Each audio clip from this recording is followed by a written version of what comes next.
जो लकड़ी पहले आपको मिल जाती थी 1400-1500 रुपए मन में, वो अब 1800-2000 रुपए मन तक चली गई है। गाड़ी पहले जो आती थी उस पर तकरीबन 30-40 हज़ार का फ़र्क हो गया, तो वही रेट हमने मन के हिसाब से बढ़ा दिए। परेशानी तो बहुत है, पहले 1400 मिल रही थी, अब 1800 मिल रही है। गरीब बंदा कहाँ जाए, कोई हम पे रहम करें और ये महंगाई को ना थोड़ा कम करें। पेट्रोलियम मसनूआत की कीमतों में इजाफे के बाद एलपीजी महंगी हुई और अब जो है लकड़ियां भी महंगी हुई हैं। तो जो शहरी सोच रहे थे कि चलें एलपीजी महंगी हो गई और घर का चूल्हा तो जलाना है तो हम लकड़ियां ले लेंगे, तो लकड़ियां भी महंगी हो गई हैं। जो लकड़ी पहले आपको मिल जाती थी 1400-1500 रुपए मन में, वो अब 1800-2000 रुपए मन तक चली गई है।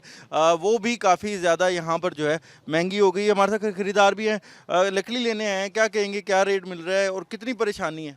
परेशानी तो बहुत है, पहले 1400 मिल रही थी, अब 1800 मिल रही है और पेट्रोल की कीमतों में भी इजाफा हो गया है। गरीब बंदा कहाँ जाए, कैसे अपने बच्चों को पाले। हमारी हुकूमत से दरख्वास्त है कि कोई हम पे रहम करें और ये महंगाई को ना थोड़ा कम करें। यहाँ पर जो है वो दुकानदार भी हैं, उनसे हम बात करेंगे। अच्छा, अब ये भी महंगा हो गया है, आपने वो पीछे से महंगा या खुद महंगाई कर दी है? नहीं, पेट्रोल जब महंगा हुआ है तो उसके साथ हर चीज़ों में रेट बढ़ गए हैं। हमारी अब गाड़ी पहले जो आती थी उस पर तकरीबन 30-40 हज़ार का फ़र्क हो गया, तो वही रेट हमने मन के हिसाब से बढ़ा दिए। अब मजबूरी है, जब पेट्रोल महंगा हुआ है तो हर चीज़ महंगी हुई है, लकड़ी भी महंगी हो गई है। कारोबार भी मुतासिर हो रहा है। ज़ाहिर है बिल्कुल मुतासिर हो रहा है, लेकिन ये है कि गैस भी महंगी है, उस वजह से थोड़ा सा वो है। लेकिन लोग गैस पे कन्वर्ट हो रहे हैं कि लकड़ी इतनी महंगी लेनी है तो इससे बेहतर गैस ही चलाए। गाहक है नहीं, एक दो आते हैं तो वो रेट पे बहस करते हैं कि इतनी महंगी हो गई है।